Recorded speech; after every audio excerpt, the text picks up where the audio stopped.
Good morning, everyone. Welcome to this edition of the Dos Leprechauns podcast, season 10, episode 3. Me and Nate here, joined this morning by Notre Dame running back commit in the 25 class, 4-star running back out of Florida, Justin Thurman. Justin, thanks for joining us. Thank you. Thank you for having me on. Absolutely, man. So obviously, there's been a lot of recruiting news and official visits and non-official visits and different things happening in the Notre Dame world. Talk about your commitment process. What made you choose Notre Dame? Who is your main recruiter, and how are things looking? Are you doing another official? All that kind of stuff.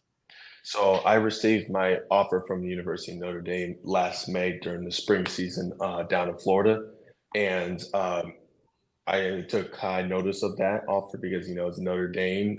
Notre Dame kind of speaks for itself in terms of the football history. But as soon as I got on campus in last June for a camp and got to visit the campus and talk to the coaches and everything, it just felt like home. It really felt like the place that I could see myself for the next 3 to 4 years playing football and getting a good education at.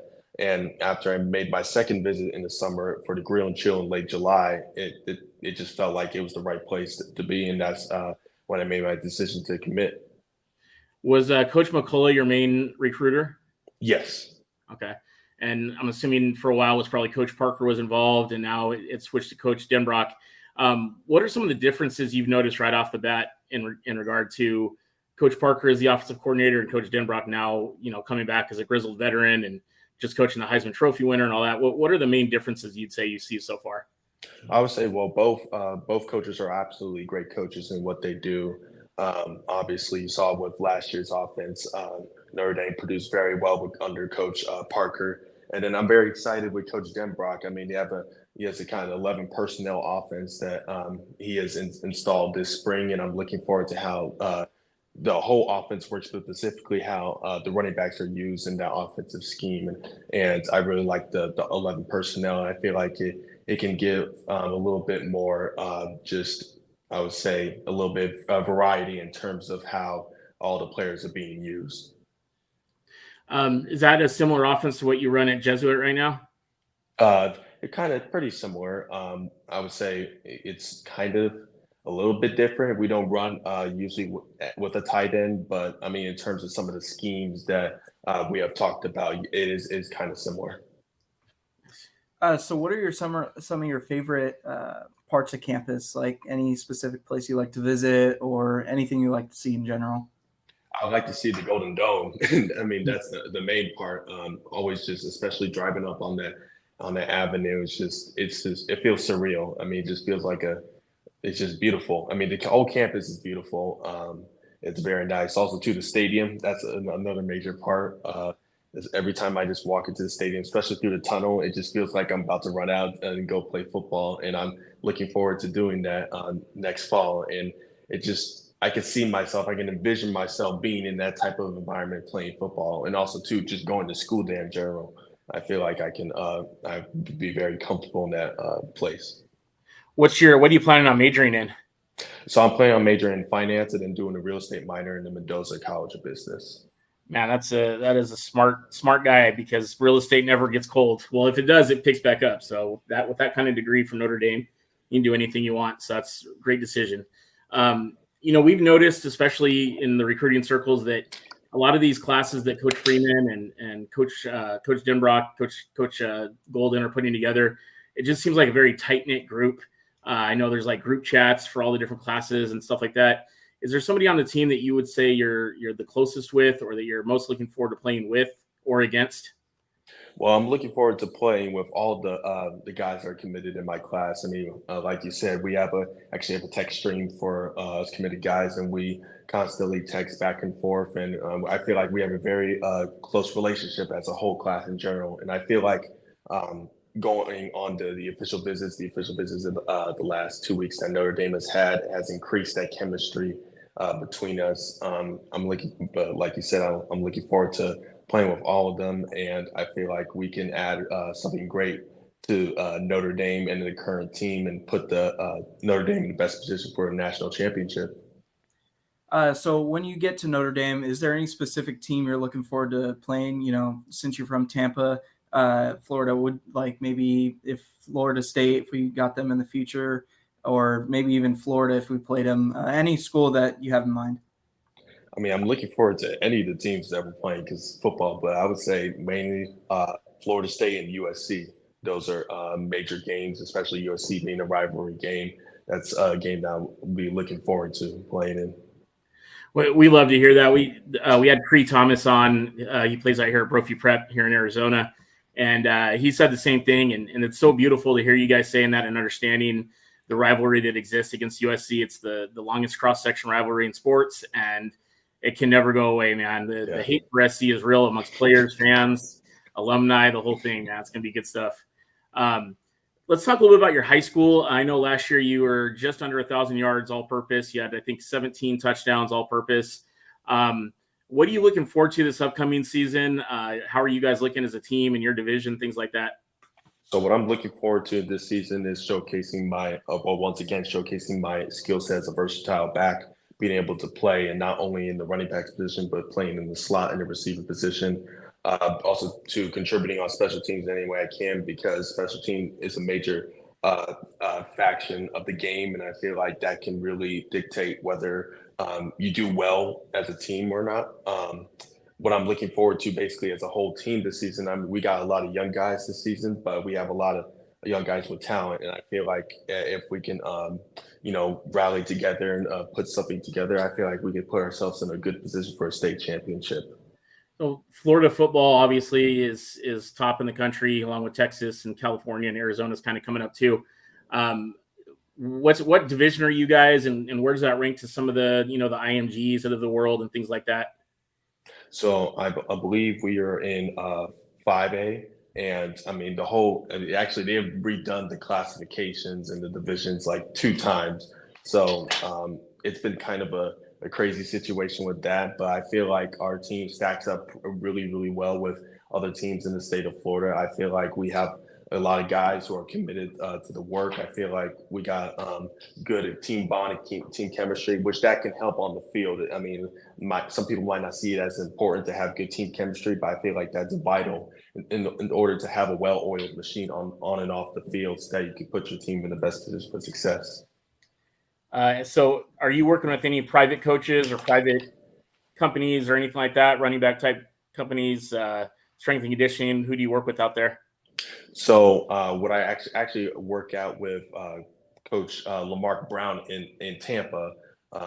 He used to play for K-State, and he's actually from St. Louis, Missouri, where I'm actually originally from before I moved to Tampa about 2 years ago.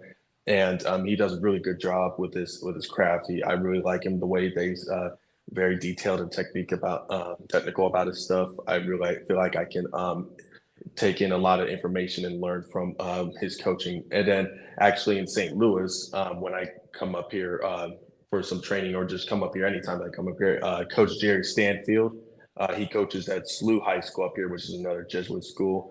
But he coaches all around any types of positions, but he does really well with running backs. He actually trains Kyron Williams. Okay. So he actually, that connection too is also great. Notre Dame player, running back, and he's from St. Louis as well. I feel like that he's a great coach. He's very detailed, like Coach Lamarck Brown, and I feel like I'm very glad to have him as a coach. I feel like he does a really good job, and he's just very, very helpful in everything that he coaches with. That's awesome. So obviously you're recruited as a running back. Has there been any conversations with Coach Denbrock, your running back coach, the receivers coach, about possibly switching positions, maybe going to slot, maybe going to a wideout position, just because, I mean, the running back room is super deep? Or are you content to try to compete to get some carries next year when you get onto campus? What are your kind of thoughts on that at this point? I'm content with competing for carries. I feel like, if there's competition, I'm going to rise up to the occasion and put in the work and showcase how I can contribute in the running back room. But in terms of basically playing our positions, I mean, if something, I'm a versatile back, so I can be used in multiple facets in the game, whether that's, like you said, being at the wide receiver or the slot position. But in terms of mainly being a running back, I feel like I'm going to compete to basically showcase what I can add to that running back room. Love it. You love to hear that. So I just thinking about the 2025 recruiting. I know Davion Dixon is the guy in Florida as well. Are you able to kind of check in with him regularly and meet up and do any kind of workouts together or anything like that?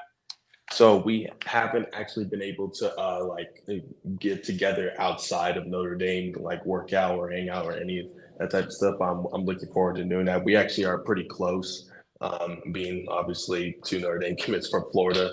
But I mean, my relationship with him is absolutely great. I mean, we were the first two guys committed in the class. I feel like we really showcased well why Notre Dame is the great place that it is in terms of basically not only football, but just the academics, the athletics, and the environment. And I feel like our relationship is going to continue to grow and grow and grow as time goes on. So you've talked about all the great things about Notre Dame. Obviously, it's a special place. Some would say magical. I would definitely say magical. Are you concerned at all about going from the beautiful all-season weather of Florida to the frozen tundra of fall and winter in South Bend? Actually, I'm not. So, I mean, before I lived in Florida, I used to live in St. Louis, Missouri for 15 years. And then before that, I was born in Detroit and then moved 6 months after I was born. So, I'm pretty much a northern guy that lives in a southern state. So I'm not worried about the cold at all. I'm actually like embracing them. I want to see snow again. It's been a long time. That's awesome. All right. So tell us a little bit about your family, your friends. Like, do you have any other brothers or anything like that are playing high level football right now or any other sports or anything like that? So I don't have any brothers, but I do have a sister that goes to the University of Kentucky. She actually just graduated there, and she's actually in PA school at Kentucky right now. And she just received her white coat a couple of weeks back, and I'm just very proud of her and all the achievements that she has gotten in everything that she has earned through her hard work. And she did play basketball in high school, but she was or is a manager for the women's basketball team at the University of Kentucky. So that's very interesting. Yeah, well, congrats to her. That's great. You're a one sport athlete, right? You're not doing any other varsity sports in high school at this point? So I ran track last year, and then this year, my sophomore season, I ran a time of 10:04 at the FSU relays. And I feel like track does help with football in terms of just, speed, and also to just staying in a sport, because not doing anything doesn't help over the spring. So staying active, doing something, doing a sport, especially for a skill guy, running does really help in terms of just, maintaining that speed and then just building off of that. So going back to Notre Dame real fast, when you get there, if you're not immediately, RB1 or RB2, whatever, are you going to be, throwing your hat out there to get you out on special teams and maybe return some kicks, punts, whatever? Yes, yes, absolutely. I mean, any way I can contribute will definitely help. I mean, special teams, I'm really high on that. I feel like that's a major facet of the game and something that can dictate whether you win or lose a game. So, I mean, on special teams, that's something that I'm very interested in being a part of, and any way I can contribute to a part of in special teams. I feel like that's a very important thing, and I'm looking forward to that. The way you run on special teams actually reminds me a lot of the gentleman that you mentioned earlier, Kyron Williams, when he was returning kicks early on in his career. A lot of similarities. You guys hit the hole real hard, got that good acceleration, good burst. So I'm excited, man. We are very excited to have you in this 2025 class. Fans are super excited about the 25-26 class. Coach Freeman is building an absolute monster, man. He's a unit. I mean, and not just on offense, on defense, on everywhere you can think of. The coaching staff's there. As lifelong Notre Dame fans, we're as high as we've ever been, and just really believe in what Coach Freeman's doing and all the. And the other thing too, we talk about this all the time after you guys usually go off air, but recruiting high quality people too. Somebody like you, you're obviously very well spoken. Thank you. You've got to get head and shoulders with grades and things of that nature. Same with Cree Thomas. Just a really high caliber person. And to me, as a father, that's important. And as somebody that's in business, that's also important. So I just say everything's just trending in the right direction, and we love it. And I think you're in a great situation. So congrats to you, man. Thank you. At this point, well, first let me say Jacob Hagan in our chat group, he kind of helped set this up. So he says, what's up? So he's in there. But wanted to give you an opportunity, Justin, to kind of plug anything you have going on. How can people stay in touch with you and keep up with what you got going on during the season and beyond? So my Instagram is JUS and then T and then it's a 1 and then N and then T and then underscore. So that's how you can stay in touch with my Instagram or anything. And then my Twitter is capital JAT underscore 2025. That's another way they can stay in touch with everything that I'm posting in terms of just Notre Dame, my high school football team, or anything else like that.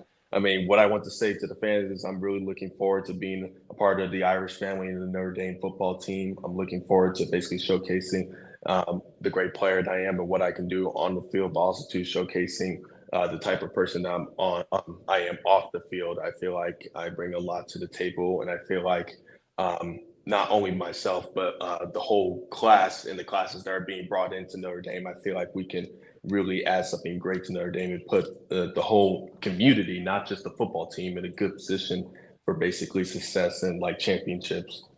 Yeah, no, absolutely. Great point. Last question came from our audience here real quick. Ryan Chipkevic, who's in Pennsylvania, said, Justin, who is your favorite Notre Dame player of all time? Go Irish. That's a good question. I mean, I don't like to pick favorites because I don't want everybody's feelings. But, I mean, I would say Joe Montana. I mean, great Notre Dame quarterback, played in the league. I mean, he's just a great player overall. I've actually met him before Nice. at a game last year. I got a picture with him, and he's an all-around nice guy. I mean, all the Notre Dame players are. And also, too, I got to give it to Kyron Williams as well. I mean, obviously, he's kind of a role model for me in terms of being a running back, not only from Notre Dame, but also too from St. Louis. Just the St. Louis connection to Notre Dame, it really means something extra to me because I'm from here as well. But I mean, those are some of my favorite players from Notre Dame. Perfect. No, love it. All right, Justin. Well, hey, thank you so much for the time. We'll let you go. We'll definitely stay in touch and continue to follow your high school career, and then look forward to seeing you out at campus in the fall of 25.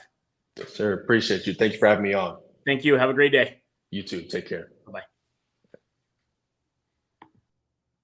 Awesome. So another great interview with another great kid, 2025 class, Justin Thurman, running back out of Tampa, Florida. Another well-spoken guy. You just love to see it. That 25 class, I mean, I thought the 24 class was special. I'm kind of going through the list here once again.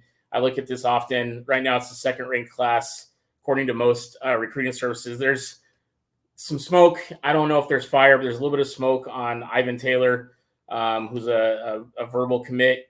He's taking a visit, I think, to Michigan. Is that right, Nate? Yeah. Okay. Michigan. So he's taking a visit to Michigan. I do believe it's an official, but I know that Coach Freeman and Coach Golden have made him a priority. He's a 4-star safety. He's actually one of the higher rated players in the class. He's another Florida kid. I don't want to ask Justin about him, even though he's a Florida kid, because, like I said, they're still kind of going after him. That class on the defensive side also has Mark Zachary, who's seems to be a solid commit out of Indianapolis, 4-star corner. Obviously, that class has Deuce Knight. For those of you following the page, you probably saw the coverage we had on Deuce Knight at the Elite 11 this past week. He actually got MVP honors, which last year we had an opportunity to go out and cover that event in person, where CJ Carr was throwing the ball around. I think CJ Carr came in 3rd or 4th overall that year. And Deuce Knight won the competition amongst some really phenomenal quarterbacks that were there this class. So Deuce is special. I mean, what do you think? You kind of had some thoughts, Nate. Well, I mean, like I said, I don't know if it's a hot take, but like me and you have been talking about it, and I've seen it online everywhere that people on the outside are starting to say, Deuce Knight is NFL ready already, quarterback, and he looks like he can be drafted in the 1st round already, which is just nuts. And you honestly never hear that from Notre Dame quarterbacks, unfortunately. You're right. But to be honest, I hate to compare it to this because I don't think it's a fair comparison, but I attribute the quarterback battle that's going to be coming up in the coming years to the controversy with Ian and Brandon Wimbush a few years ago. That's fair. You have these two very capable quarterbacks, and who are you going to be, team book club or team Wimbush? and it's now going to be Team Deuce or Team CJ. So yeah, so it's a good problem to have when you have two elite quarterbacks. But as I've always said, if you have two quarterbacks, you don't have one, so they're going to have to make a decision whether it's going to be Deuce or CJ. But that's next year. Going back to the recruits here a little bit on the 25 class, Dallas Golden, big time corner out of Florida, Tampa, Florida as well. I should ask him about that. One of my favorite recruits in this class is a legacy kid. Excuse me, James Flanagan, tight end out of Green Bay, Wisconsin. Of course, his dad is the legendary Jim Flanagan, who us old people, not Nate, know about, number 44. So excited to have him in. Chris Burgess, one of the better edge rushers coming out of high school, is in this class as well from Chicago. Will Black, a big offensive tackle. He's actually the number 1 player in the state of Connecticut. Owen Strebig, who is the number 2 player in the state of Wisconsin, also an offensive lineman. You got Justin Thurman, who we just talked to, who is the 22nd overall running back in the entire class. So nothing to be ashamed of there. I imagine he's going to excel up the charts because he's a very talented player. Then you got Anthony Saka, the Pennsylvania safety, 11th best player in the state of Pennsylvania. Cree Thomas, who we talked to last week, he's actually the 4th best player in the state of Arizona. And I've talked about it for the last couple of shows. The state of Arizona football has come a long way and continues to really bring out some incredible talent. There's been some athletes. Benjamin Morrison, for instance, is an Arizona kid. So I love to see the fact that some of these kids out of Arizona are getting an opportunity to shine on the national spotlight. You've got Elijah Burris in this class, big wide receiver, Dominic Kulak, an edge rusher, Joseph Reif, a defensive lineman, Ethan Long, Jerome Bettis Jr., you probably recognize that name. He's only a 3-star right now, wide receiver out of Woodward Academy in Georgia. But I would imagine he'll probably excel as he puts on a little bit of weight and has a big senior season. Daniel Anderson is the other running back in the class. He's a kid out of Arkansas. And then we mentioned Davion Dixon, who's actually one of our favorite players in the class, big defensive lineman. I got to do a little research on this, but it looks like he's playing in some sort of like Team USA football game. It's kind of cool. So I want to kind of get some more information on that. We're actually going to try to get Davion on the show because he's a good follow on Instagram and Twitter. Davion Dixon, go check him out. He's a big kid, big motor. I think he reminds me a lot of my boy Lou Nix, RIP.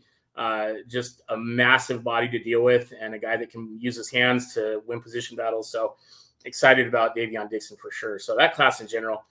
Jimbo Mueller said 10 Saturdays away, boys. Let's go Irish. Good to see you guys. Good to see you too, buddy. And yeah, 10 Saturdays away. It seems surreal. Yeah. Seems like it's like you blink and it's here already, but then you blink and it goes by already. You know, it's always it always seems to go by so quickly. But we are excited. Today is actually 70 days till Notre Dame football. There's some absolute legends that have worn the number 70 for Notre Dame. Let's see who our historian Tank Grimm put up today so far. I know we had Ashton Craig, the starting center this year, who the other day we put up Billy Scaruth. And when I think of our offensive line, I think of guys that are just maulers, right? Yeah. Quentin Nelson, Nick Martin, Zach Martin, Robert Hainsey, some of those guys recently, Chris Watt, that have just been maybe not the biggest guys out there, but just rough, tough maulers. I put I just said his name. I can't think what I just said. Billy Scaruth in that class as well. Not the biggest guy, but he's going to tear your head off to spring a hole for his running backs and protect his quarterback. So, you know, the O-line is probably my biggest question mark this year, but at the same time, I feel oddly confident that we're going to have a pretty decent O-line. Rocco Spindler coming back. It's going to be a good time. Anyway, so number 70 so far, we've got Ashton Craig up there today. Hopefully I'll be honored as yours truly will be one of the 70s today on the countdown. We'll probably have an appearance from one of the Martin brothers, and there's a couple others I can think of. Definitely not the main event, but, you know, I did have negative yards rushing in this fantasy camp game a couple years ago. Don't draft him in fantasy football. Saying you want a guy that can get you 1 yard. It's not me. Exactly. Anyways, that's going to be it for us today, guys. Nice interview with Justin Thurman. Season 10, episode 3 was great. Next time, hopefully we'll have another interview. And then as we get closer to the season, we'll start getting into what our starting lineups may look like on both sides of the ball and start getting into some of our opponents and who to look out for and what to look out for and all those good things. So in the meantime, stay in touch with us on all of our social media, YouTube, Facebook, Twitter, Instagram, TikTok. We have a TikTok now too, which is kind of fun. So yeah, stay in touch with those. Thank you guys for all your support. Love you guys. Go Irish, and we'll see you in a couple weeks.